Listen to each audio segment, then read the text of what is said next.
It's difficult. It's difficult to have other people criticize you. It's difficult to deal with the fear of uncertainty. But when it's all said and done, you and I are going to be dead. The successes that we've accomplished in life won't matter. The failures that we've accomplished, the unsuccessful people will not admit that they created that lack of success. They will blame the big man. They will blame the imaginary thumb that's pressing them down. They'll blame religion. They'll blame race. They'll blame everything except themselves. Every person is self-made. Every single person is self-made because you are a construct of what? Your thoughts and your decisions. Nobody told you that you had to go do something. Nobody told you that you had to think a certain way.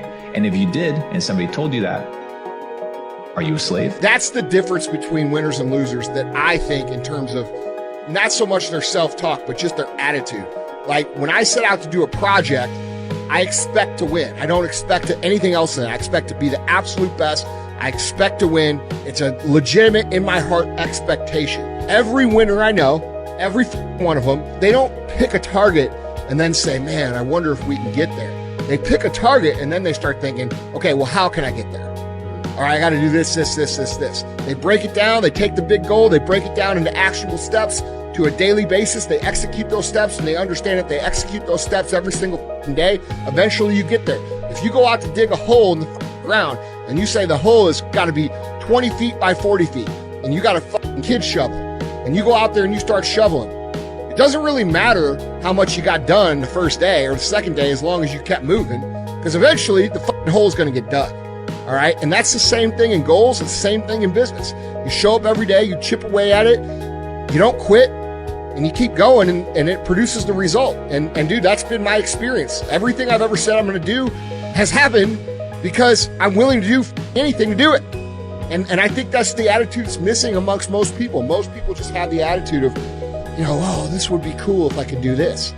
And that's just not good enough. When it comes down to how long can you stay in that pool, when it comes down to how far can you run, when it comes down to how much can you push yourself past the part where you want to quit, how far can you keep going, there's a purity in that it dissolves social order, all that bullshit, what people think about you goes out the window. It's who are you right now? That's right. Who are you right now? There have been so many times in my life where I knew I needed to do something, and then I filled all this extra time not doing that thing. And then the moment I did it, I was like, wow, that took way less time than I thought it was going to take. And not only that, it took way less time than it took me to delay to actually get to this point. And if I had only started with just doing what I was supposed to do, I could have done 4 or 5 other things that I was also supposed to do by this exact same point. I've tried to eliminate as much time between I think I should do this thing and beginning doing it. And I think you get this positive reinforcement cycle that occurs every time you start. I call it pulling the thread. It's like, I just need to start pulling the thread. And then all of a sudden what feels really unknown becomes very tangible. And you're like, oh, I understand the 6 problems I have to solve to do this big thing.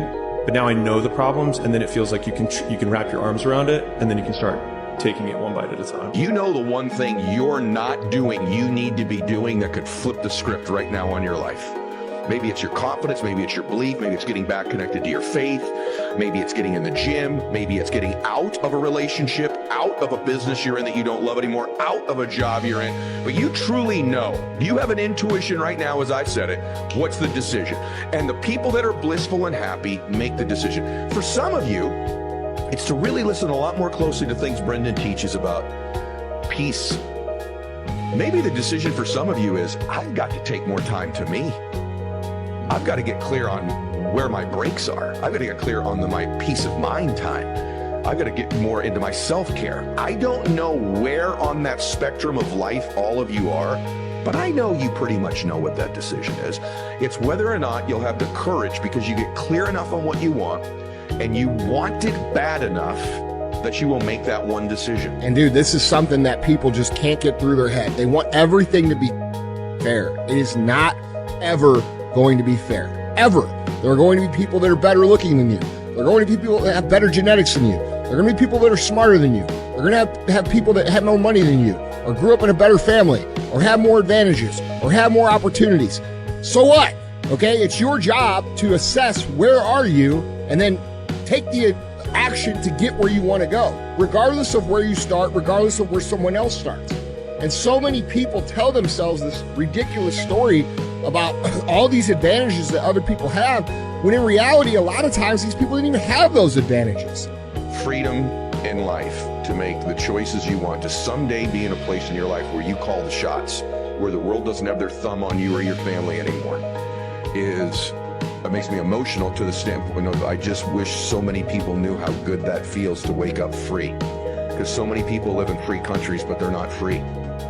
They're not free financially, but they're also not free emotionally because they just have not given themselves the gift of real grace and real love of themselves and real belief in themselves. And so they live in a bondage and a prison in their own minds that they've created. And you can escape that prison anytime you want, you guys. Just unlock it.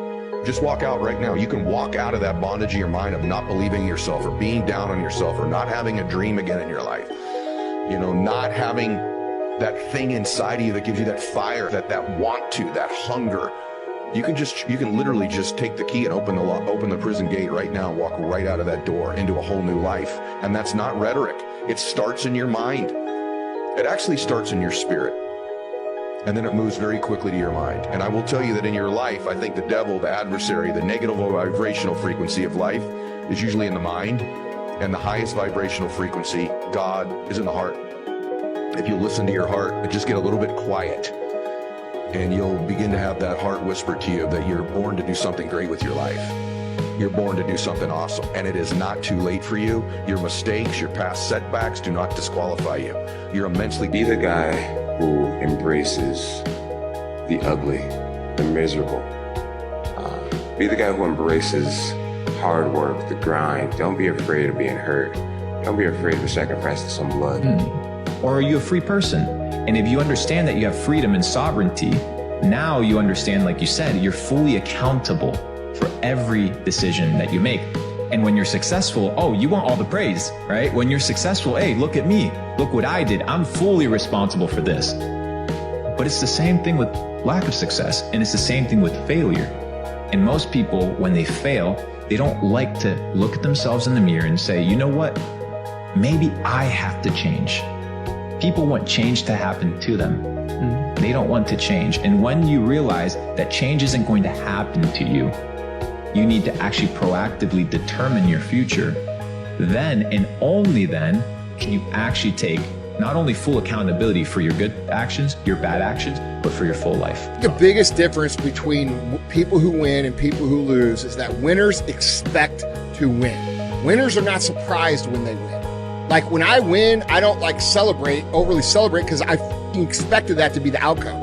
All right. Amateurs, when they win, they're surprised and then they over celebrate. And like I said, when they over celebrate, they become ineffective because they're taking their eye off the game for way too long. Right. Oh, I won the week this week.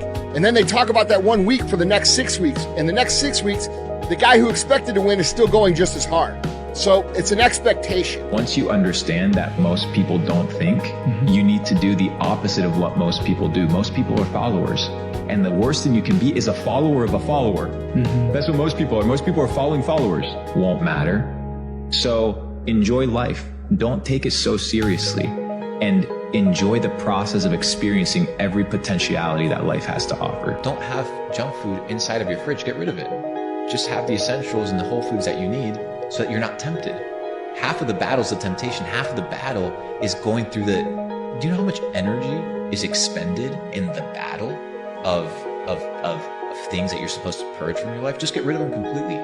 Don't even have them in your mental real estate and focus on making it so hard to lose that it becomes easy to win. People are just trying to make it win, win, win. No, just get rid of the hardship, your deficits, and the rest will just flourish. I'm astounded by how many people want to be spectacular in life but also want to be normal. By being normal, you are, by definition, aiming for average. Normal people get normal results. Exceptional people get exceptional results. You literally can't do what everyone else does and expect to not get what everyone else has got. By doing what everyone else does, you guarantee average results. Working on is worth it. The question of worth it is reliant on an outcome. We don't make these things for an outcome. It's not the mindset to make something great. The outcome happens. You're making the best thing you can make. It's a devotional practice. Whatever happens after that. I don't give a what you think, you know? I don't care what you think about me. I had come from an environment with very little cheerleading going on. And so I created a sort of survival instinct where I would cut people out, you know, and minimize opinions. And the way that I would do that is I had to believe that my opinion was greater than everybody else's opinion around me. Qualified. It all starts in the mind, because the mind, right, leads to actions. Actions lead to habits. Habits lead to lifestyle. So if you want to change your lifestyle, you need to retroactively change your mind. And that's the starting point. That's the catalyst of all things. Everyone is self-made, but only the successful people will admit it. To be successful at anything, the truth is you don't have to be special. You just have to be what most people aren't. Consistent, determined, and willing to work for it. No shortcuts, integrity, purpose, determination, and discipline that it takes to be a champion in life. Life is hard. No matter who you are, there are bumps and hits and bruises along the way. And my advice is to prepare yourself. That success and achievement come from overcoming adversity.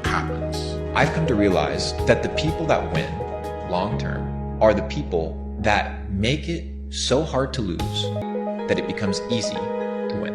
Imagine you just set yourself up for success. You open up your fridge, it's set up for success. You open up your calendar, it's set up for success. You open up your relationship, it's set up for success. You open up your YouTube, it's set up for success. You open up your phone book, your contacts, it's set up for success. People are walking around, brother, and they're setting themselves up for failure. They wake up, they're on their phones till 12 in the bed scrolling. They don't study, they don't learn, they don't self-develop. Imagine you made it so hard to lose that winning was just kind of like inevitable. So set up the systems in your life. If you're trying to lose weight. Winners focus on winning, losers focus on winners. That's reality. I want to follow my conscience. I want to follow my consciousness. I want to follow my decision-making process. I want to follow my morality. And in order to get to these places, I need to discover them. And nobody's going to discover them for me. You go to a church, what, some preacher's going to tell you on a padded pew with the air conditioning who God is? What God wants from you? Why can't you speak to God yourself?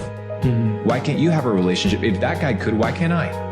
And once you understand that what's available for other men is available to you, you begin to have a real journey towards self-exploration of self. How does one convince themselves that what they're doing? People have talent. People have a lot of talent. And this is going beyond your talent. So when there's no more talent, what happens to you? Most people quit. People only go to their talent level. And once their talent level is gone, it becomes a mental game. That the whole mental game sets in then. And most people can only perform to their talent. And they realize, man, why am I always messing up right here? Why is this like my big hurdle? It's because you're performing to your talent. And then after that, your mind has nothing for you. Nothing for you. I see fighters, I see runners, I see people who they're great, but they get to the edge of their talent. It's like, man, what's up? Because you're now at the point now where your talent ain't gonna do shit for you. Now it's the mental game. And that's where people get lost in life, get lost in that next level. And that next level is found for me in the things that I do. We don't rise to the standards we have when others are watching. We fall to the standards we have when no one is watching. The only work that really matters is the work that no one sees. It shows you who you really are rather than who you say you are. Pretty soon you win. Pretty soon if you have the courage and the heart and the dedication and the mindset about everybody can go for themselves. I know what I know. I've listened to myself enough to know I know what I know. None of you can hear what I'm hearing. And that's what people don't do enough of. They don't listen to their journey. They listen to everybody else. Lazy people do a little work and think they should be winning. But winners work as hard as possible and still worry if they're being lazy. Front-end pleasure almost always has back-end pain. But front-end pain almost always has back-end pleasure. Because the thing is that, right, you want to go to the party, you want to, you want to go to the club, you want to drink, right? That's fun and fun. Woo, yeah. Out here partying and doing all this other shit, especially when you didn't earn it, right? It's fun at first, then you got to wake up the next day with a hangover. Then you got to realize, you got to deal with, like, an annoying girl that you didn't even really like that. You feel like you spent a bunch of money. Upfront pleasure almost always leads to back-end pain. But on the other hand, front-end pain, going to the gym, being disciplined, doing things that you don't want to do when you don't feel like it, but doing it regardless of how you feel, that almost always leads to back-end pleasure. And that's what's most important. You go to the gym, it's a gift box. It's wrapped in pain. It sucks. Oh man, I'm in the gym again. Damn it. Doing, I'm taking sets to damn near failure. I'm eating this boring ass food. I'm eating, counting my calories. This is really boring and it sucks and it's monotonous. But guess what? That front-end pain, right? The gift box is wrapped in pain. But if you can, bear through, dealing with the pain of maybe you get pricked with a thorn here or there, but you open it up. It's that back-end pleasure. Now you have confidence. Now you have a good physique. You got health. You feel good. That's the most important thing. You're able to look at the man in the mirror and be impressed and be happy with what you see back. Delayed gratification, my friends, is the name of the fucking game when you're a man. You don't have the benefits and the privilege of having a dude come in and save you, a Prince Charming. It ain't fucking coming. It ain't happening, bro.